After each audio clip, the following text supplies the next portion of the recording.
Praise lord. అందరూ బాగున్నారా? మంచిది. మరొకసారి ఇలా దేవునికి వాక్యాన్ని మనం నేర్చుకోవడానికి ప్రయత్నించేద్దాం. ఎందుకంటే ప్రతిదినము ఆరోగ్యానికి లేక జీవితానికి లేక శరీరానికి ఆహారం ఎంత ప్రాముఖ్యమో, ప్రతిరోజు ఈ యొక్క శరీరము నిలవడానికి నీరు ఎంత ప్రాముఖ్యమో, వాక్యం అనేది మన జీవితాలకు అంత ప్రాముఖ్యం. ఎందుకంటే ఆహారం శరీరాన్ని నడిపిస్తుంది, నువ్వు తినే తిండి శరీరానికి బలాన్ని ఇస్తుంది. అదే విధముగా నువ్వు వినే వాక్యము నీ ఆత్మకు బలమిస్తుంది. నువ్వు వినే వాక్యము నిన్ను ఆత్మీయంగా బలపరుస్తూ ఉంటుంది. మంచిది. ఈరోజు కొన్ని విషయాలు నేర్చుకోవడానికి ప్రయత్నించేద్దాం.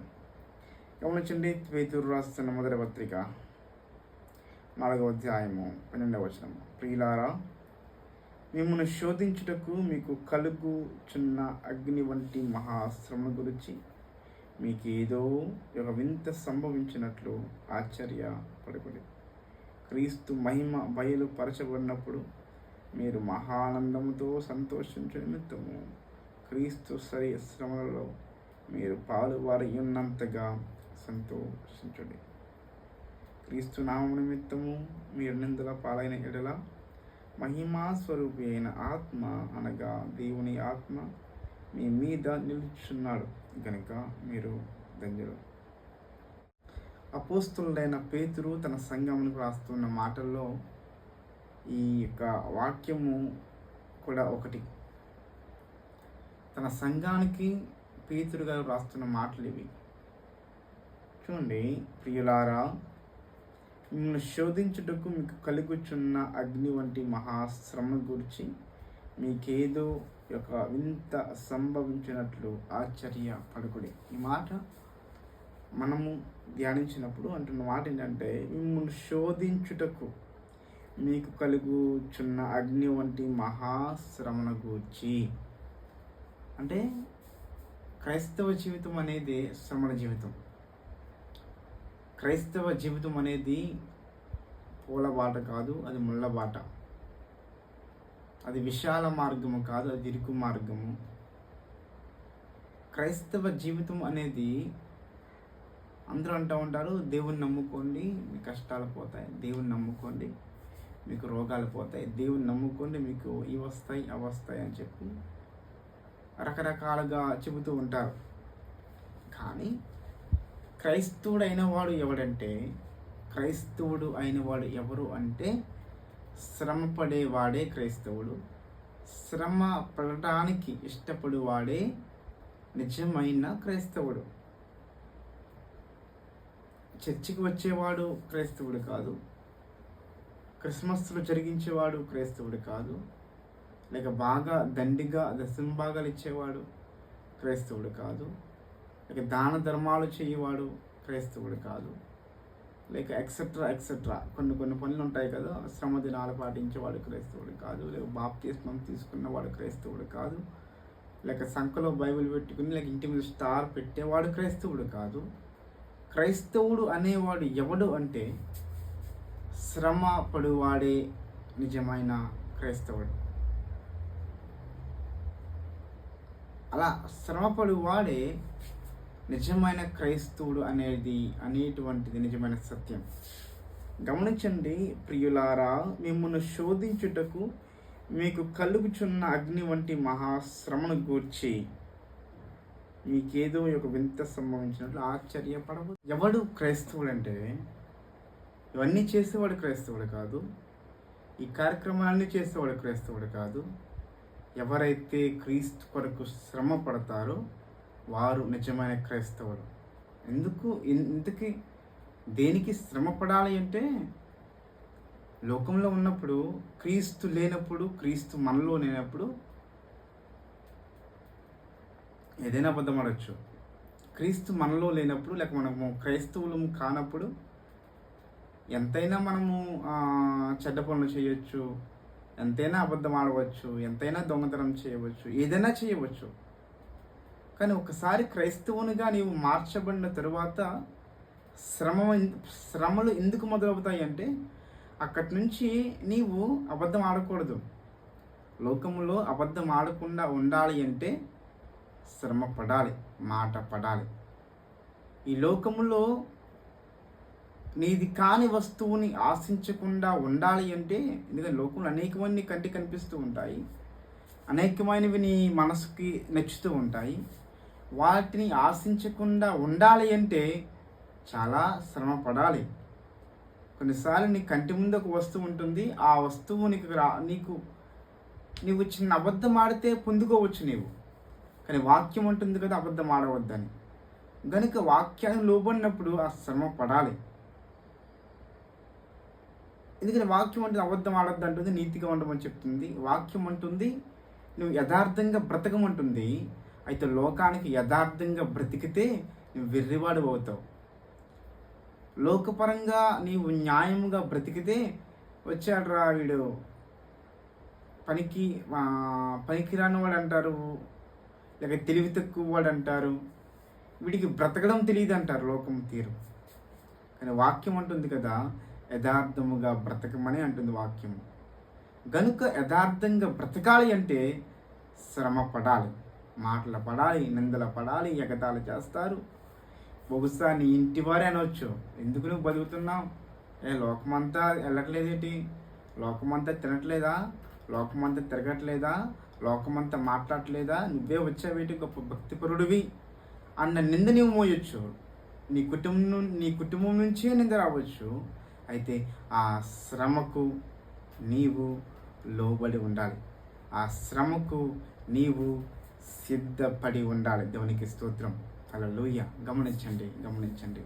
క్రైస్తవుడు అయినవాడు, క్రైస్తవునిగా పిలువబడుతున్నవాడు, క్రైస్తవునిగా పేరు పొందుకున్నవాడు శ్రమ పడటానికి సిద్ధపాటు కలిగి ఉండాలి. వాడే నిజమైన క్రైస్తవుడు. సిలువను మోయువాడే నిజమైన క్రైస్తవుడు. సిలువను మోయడం అంటే మెల్ల ఇంత పెద్ద సిలువ వేసుకున్నవాడు కాదు. ఈ రోజుల్లో గమనించారు లేదో, అది ఒక ఫ్యాషన్. ఇప్పుడు చిన్న టైప్ ఆఫ్ చిన్న క్రాస్ ఉంటుంది. చాలామంది మెడల్లో నేను గమనించాను, న్యూస్లో చూస్తుంటాం కదా, చాలామంది even some heroines also they also wear those kind of symbols like a cross, like ornaments, ఆభరణాల కింద. ఈవెన్ చాలామంది ఫ్యాషన్ హీరోయిన్స్ అవ్వచ్చు, సినిమా హీరోయిన్స్ అవ్వచ్చు, లేక సమ్ మోడల్స్ అవ్వచ్చు, వాళ్ళు కూడా సినిమాని వేసుకుంటూ ఉంటారు. కొంతమంది మెల్ల వేసుకుంటారు, కొంతమంది ఇక్కడ వేసుకుంటూ ఉంటారు. Even hour Tollywood heroes also, some of the Tollywood heroes also, they used to wear those like cross on the like ornament. విషయం ఏంటంటే సిలువను మోయడం అంటే మెల్ల సిలువ వేసుకోవడం కాదు. సిలువను మోయడం అంటే ఒక పెద్ద సిలువను లేక మంచి బంగారపు ఇంత సిలువ వేసుకోవడం కాదు. సిలువను మోయడం అంటే శ్రమను సంతోషంగా ఆహ్వానించడం, శ్రమను సంతోషంగా స్వీకరించడం.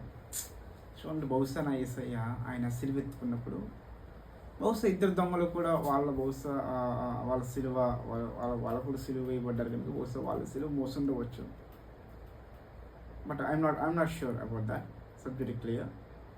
Subject correct. ఇక్కడ యేసయ్య అయితే సిలువ మోస్తున్నప్పుడు బహుశా ఆయన ఎత్తుకునే ముందు ఒక ముద్దెట్టుకుని బహుశా ఒకసారి ఆ సిలువను హత్తుకొని, దాన్ని ఎత్తుకునే ముందు ఒకసారి దాన్ని అలాగా హత్తుకొని చిన్న ముద్దెట్టుకుని బహుశా ఆయన ఎత్తుకుండవచ్చు బహుశా ఆ సిలువను. ఎందుకంటే ఆయనకి తెలుసు ఆ సిలువ ఎందుకు మోస్తున్నారో. ఆయనకు తెలుసు ఆ సిలువలో ఉన్న లేక ఆ సిలువ బలియాగము ద్వారా వచ్చేటువంటి ఫలితం ఆయనకు తెలుసు. కనుక బహుశా ఆయన సంతోషంగా ఆ సిలువను ఆయన మోసి ఉండవచ్చు. ఎందుకంటే తెలుసు ఆయనకు రాబోతున్న ఫలితం ఆయనకు తెలుసు. ఆయన వచ్చిందే దానికి కదా. యేసయ్య భూమి మీదకి వచ్చిందే సిలువను మోయడానికి. యేసయ్య భూమి మీదకి వచ్చిందే రక్తాన్ని కార్చడానికి కదా. అటువంటి ఆ సమయం వచ్చినప్పుడు తను అనుకున్న, ఎందుకంటే తన జీవితంలో తన యొక్క ముఖ్యమైన ఘట్టం ఏదైనా ఉందంటే 3 ఘట్టాలు. ఆయన జీవితంలో ప్రాముఖ్యమైన ఘట్టాలు 3: జీవము, మరణము, పునరుద్ధానము. సో ఆ రెండవది ఎప్పుడైతే వచ్చిందో బహుశా ఆయన సంతోషంగా ఆ సిలువను ఎత్తుకొని, నేను నా పరుగు పౌలు అంటాడు కదా, నా పరుగు కడముట్టించితని అంటాడు కదా పౌలు.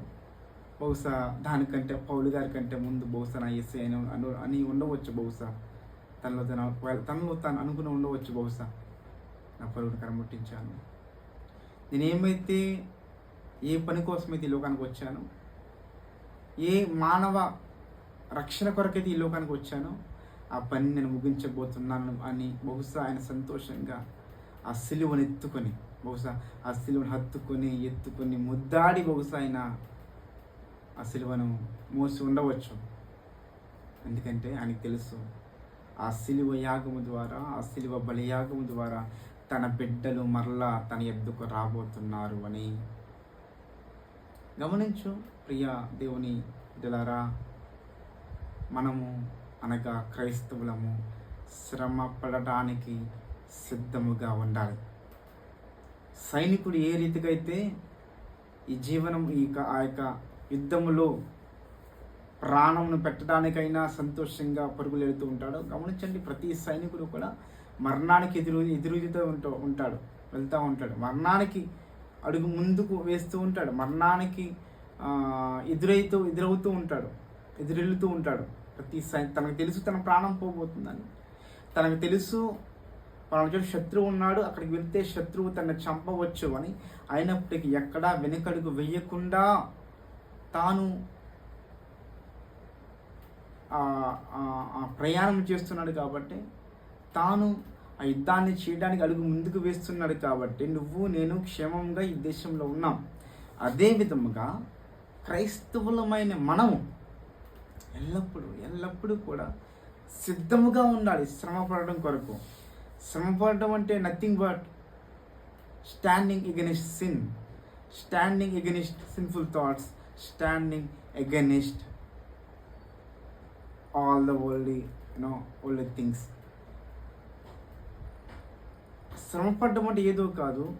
శ్రమపడడం అంటే పాపానికి ఎదురుగా నిలబడ్డం. శ్రమపడడం అంటే పాపమును జయించడము. శ్రమపడడం అంటే ఒకటే మాట, లోకానుసారంగా కాకుండా లోకానికి వ్యతిరేకముగా బ్రతకడమే శ్రమపడడం అంటే. కనుక దేవుని బిడ్డలారా, నీ జీవితంలో, నా జీవితంలో శ్రమ వచ్చినప్పుడు భయపడవలసిన అవసరం లేదు. శ్రమ వచ్చినప్పుడు, కష్టం వచ్చినప్పుడు, నష్టం వచ్చినప్పుడు భయపడవలసిన అవసరం లేదు. ఎందుకంటే ఆ శ్రమ నుంచి తప్పించేవాడు ఒకడు ఉన్నాడు, ఆయన దేవుడు. అయితే ఒక మాట, కష్టం వచ్చిందా నీకు? శ్రమ వచ్చిందా నీకు? పదే కష్టాలు వస్తున్నాయా? అయితే భయపడద్దు. ఒకటే మాట,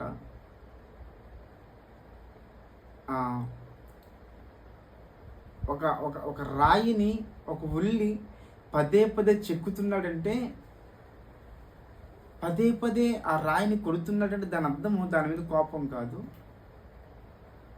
ఆ రాయిలో ఆ శిల్పి ఏదో చూశాడు. ఆ రాయిలో ఆ శిల్పి గొప్ప చిత్రాన్ని చూశాడు కాబట్టి ఆ రాయిని చెక్కుతాడు. ఒక కంసాలి ఒక ఇనుముని పదే కొడుతున్నాడంటే దానికి అర్థము దాని మీద కోపం కాదు, అదంటే నచ్చక కాదు. దానిని ఒక అమూల్యమైన లేక ముఖ్యమైన లేక ఒక శ్రేష్టమైన దానిగా తయారు చేయాలని అనుకుంటున్నాడు కాబట్టి పదే కొడతాడు. గమనించు. శ్రమ వస్తుంది అంటే నీ పని అయిపోయినట్టు కాదు. కష్టం వచ్చిందంటే నీవు చేతకనబడవని కాదు. కష్టం వచ్చింది అంటే అది నీ వల్ల అవుతుందనే అర్థం. ఎందుకంటే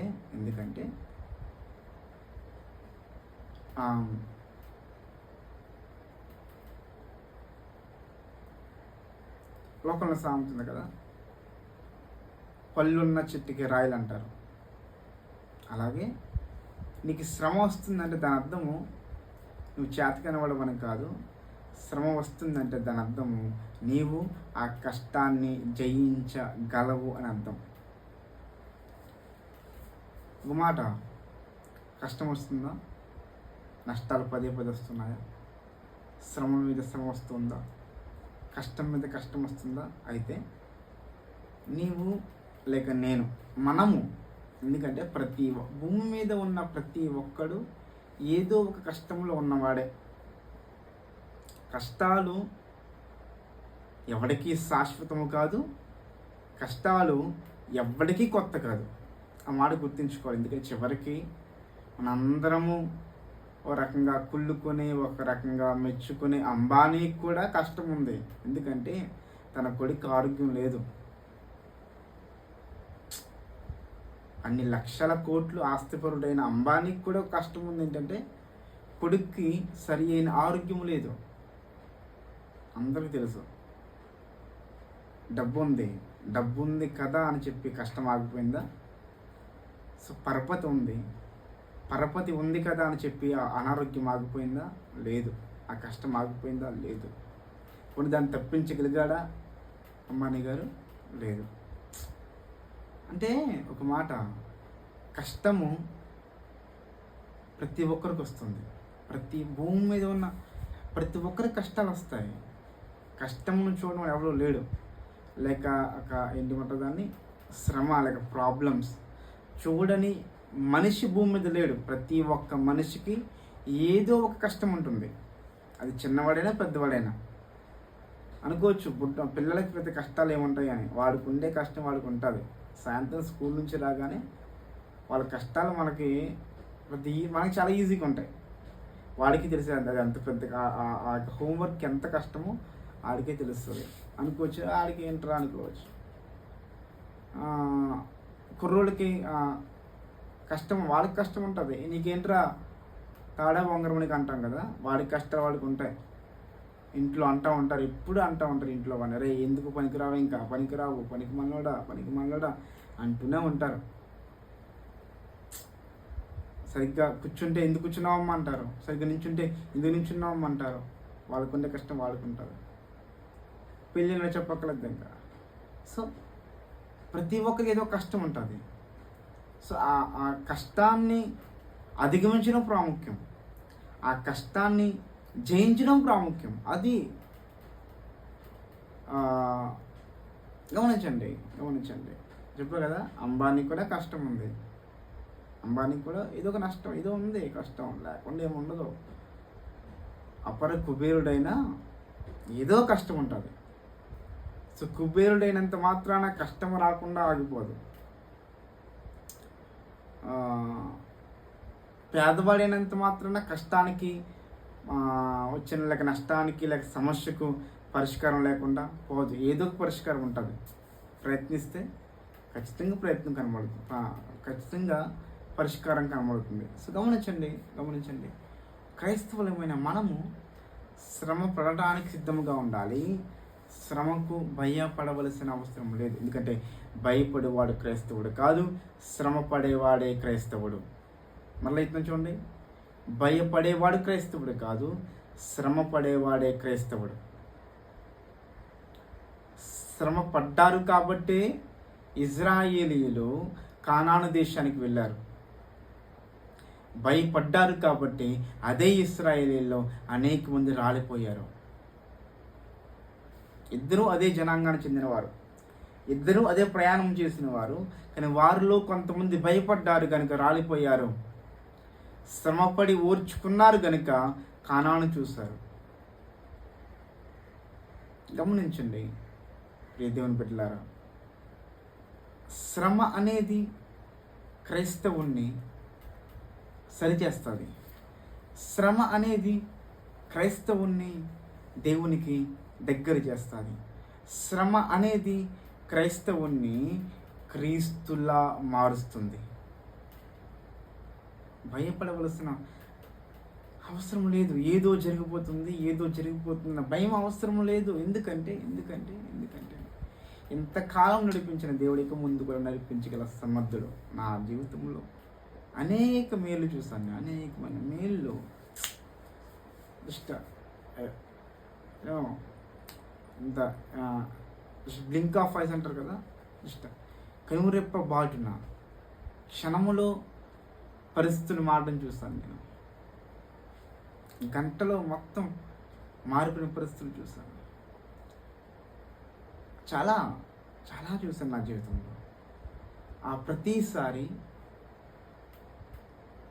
ఆ వచ్చిన ప్రతి కష్టంలో, ప్రతి నష్టంలో, ప్రతి శ్రమలో తోడుగా ఉన్నది దేవుడు మాత్రమే. కార్యము చేసింది దేవుడు మాత్రమే, మనుషులు కాదు. మనుషుల సహాయం వ్యర్థము. మనుషుల సహాయము నీకు పరిష్కారం ఇవ్వచ్చు, ఇవ్వకపోవచ్చు. మనుషుల సహాయము నీకు నెమ్మదినివ్వచ్చు, ఇవ్వకపోవచ్చు. దేవుని సహాయము నీకు నెమ్మదినిస్తుంది. మంచి పాట ఇప్పుడు అందుకు పుస్తకం ట్రెండింగ్ కదా. ఏమైనా చేయగలవు, కథ మొత్తం మార్చగలవు. ఏమైనా చేయగలవు, కథ మొత్తం మార్చగలవు. అంతే కదా. ఏమైనా చేయగలవు నీ దేవుడు. నీ దేవుడు యథార్థవంతుడు, నీ దేవుడు నమ్మకమైన వాడు. నీ దేవుడు నమ్మకమైన వాడు. ఆయన మనము మనుషులను నమ్ముతాం, డబ్బును నమ్ముతాం, నీకున్న జ్ఞానాన్ని నమ్ముతాం, పొలుగుబడిని నమ్ముతాం, వీటన్నిటిని నమ్ముతాం. అయితే అవేమీ కూడా నమ్మకమైనవి కాదు. ఆ డబ్బు మారిపోవచ్చు, ఆ మనిషి మారిపోవచ్చు, ఆ బంధువు మారిపోవచ్చు. వాటిని నమ్ముతాము. నమ్మకమైన వాడు అప్పుడు వాడు ఆయన దేవుడు. ఆయన నమ్మడం మర్చిపోతాం. నమ్మకమైన వాడు నీ దేవుడు. ఆయన నమ్ము. ఖచ్చితముగా నీ శ్రమలో నిన్ను ఆయన పైకి లేవనెత్తువాడు. నేను చూస్తాను, నేను ఆ రుచి చూశానమ్మా. దేవుని బిడ్డలారా, నేను ఆ రుచి చూశాను నా జీవితంలో. ఇప్పుడు ఇక్కడ ఎలా ఉన్నాను అంటే అది కేవలము ఆయన కృప మాత్రమే. ఇలా ఈ గ్యాప్లో ఇలా సమస్తాన్ని మార్చిన వాడు నా దేవుడు. లేదు ఇంకా అయిపోయింది, ఇంకా అయిపోయింది, నా పని అయిపోయింది ఇంకా అని అనుకున్న ప్రతిసారి ఇలా అలా వచ్చి చేయి చాపి పైకి లేవెత్తువాడు ఆయన. పేతురు కూడా అంతే కదా.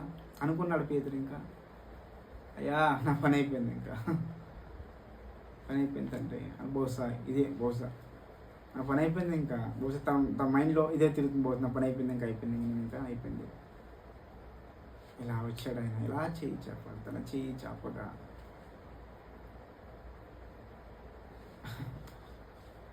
ఇలా ఈ గ్యాప్లో మొత్తం మారిపోయింది కదా.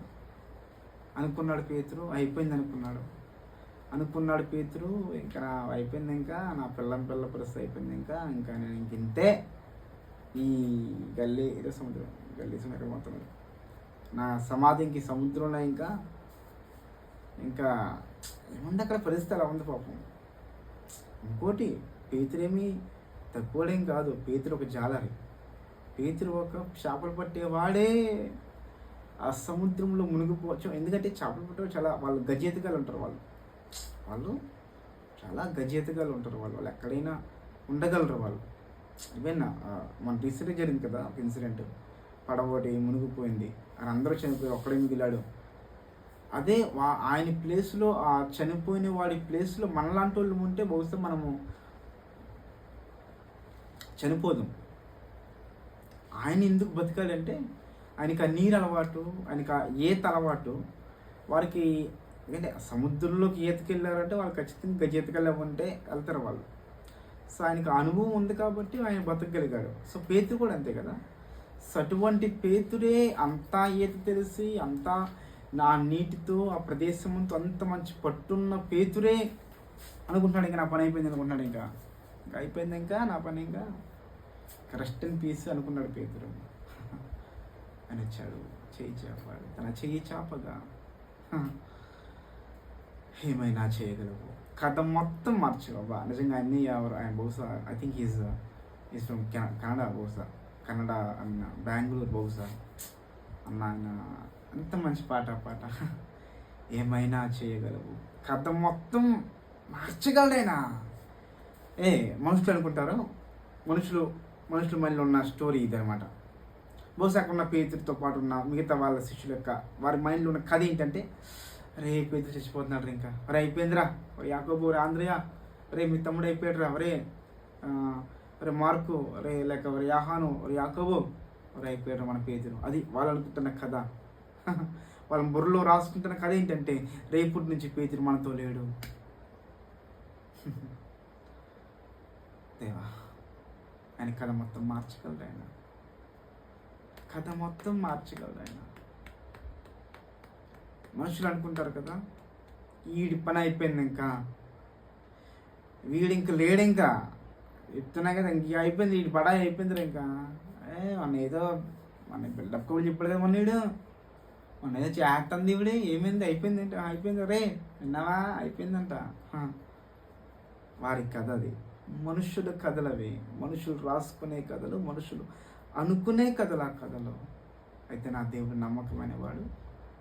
నా దేవుడు కథ మొత్తం మార్చగలవాడు.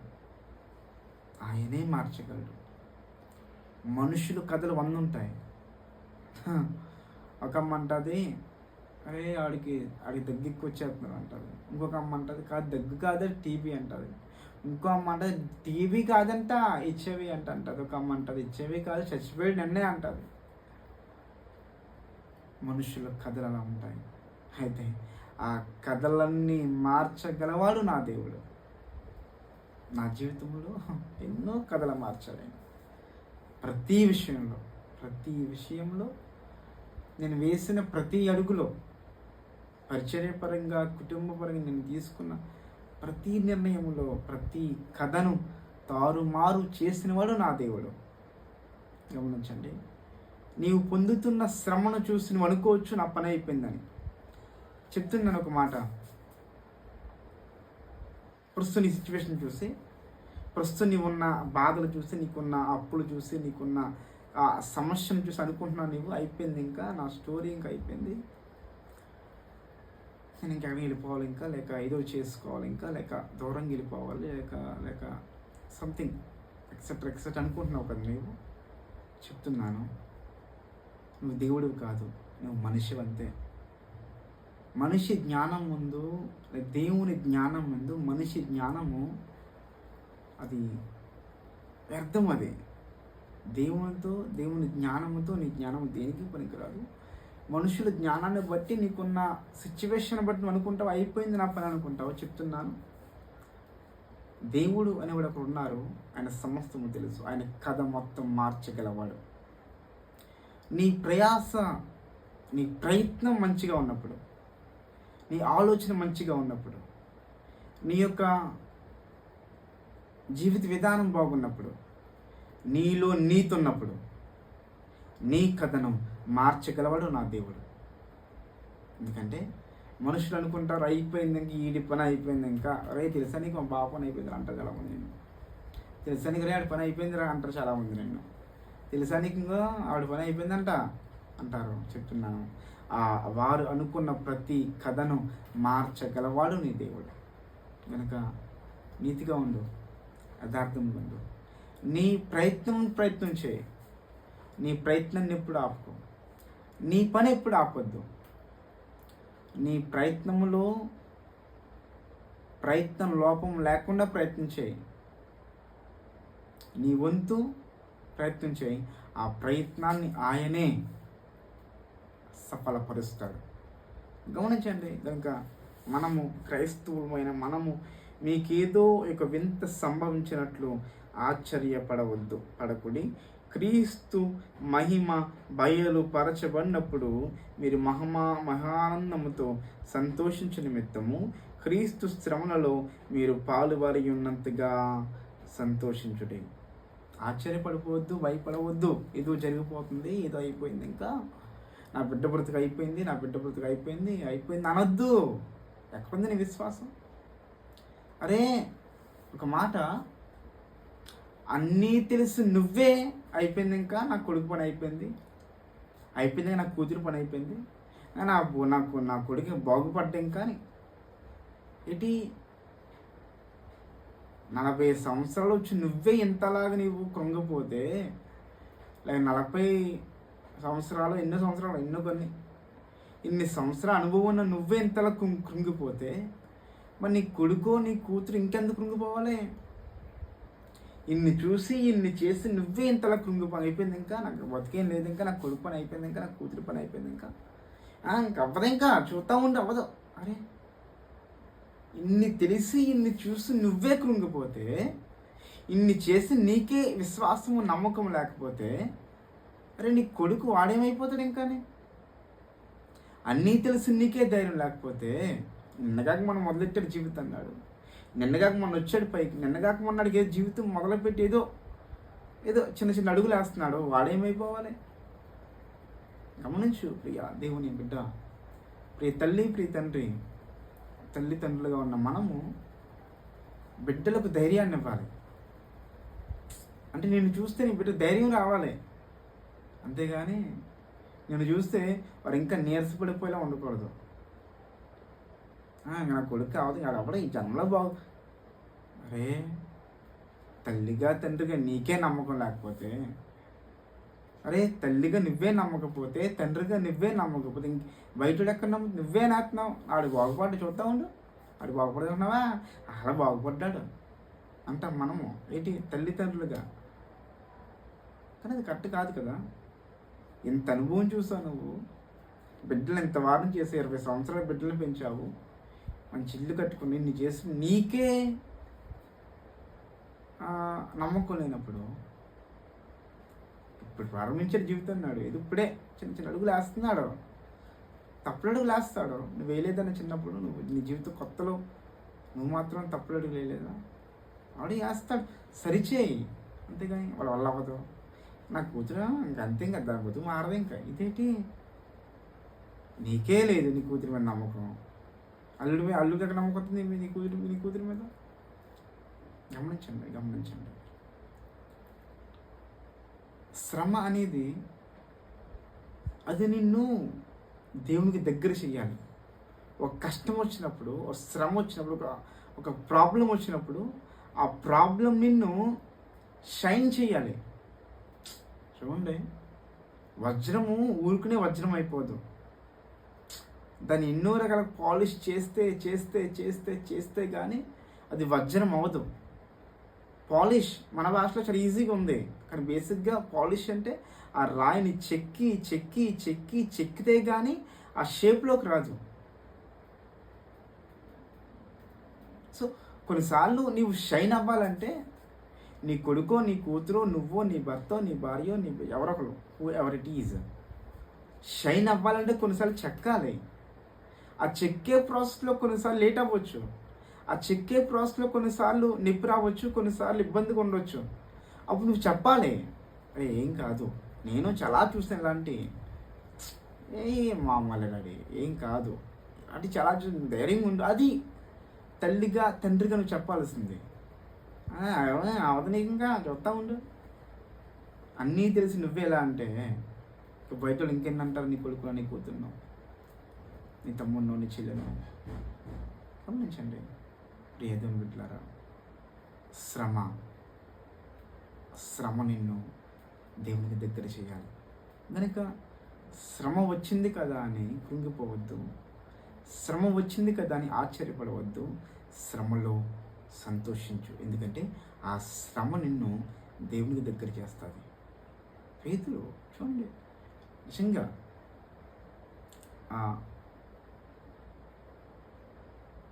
ఆ సందర్భంలో గమనించినప్పుడు అందరూ అనుకుంటున్నారు అయిపోయింది ఇంకా పేతురు పని అయిపోయింది అనుకుంటున్నారు. బహుశా బాగా ఏడ్చుండొచ్చు, ఒకవేళ అరే మా తమ్ముడు అయిపోతున్నాడు కదా అనుకోవచ్చు. ఆ కథలన్నీ దేవుడు మార్చగలవాడని దేవుడు.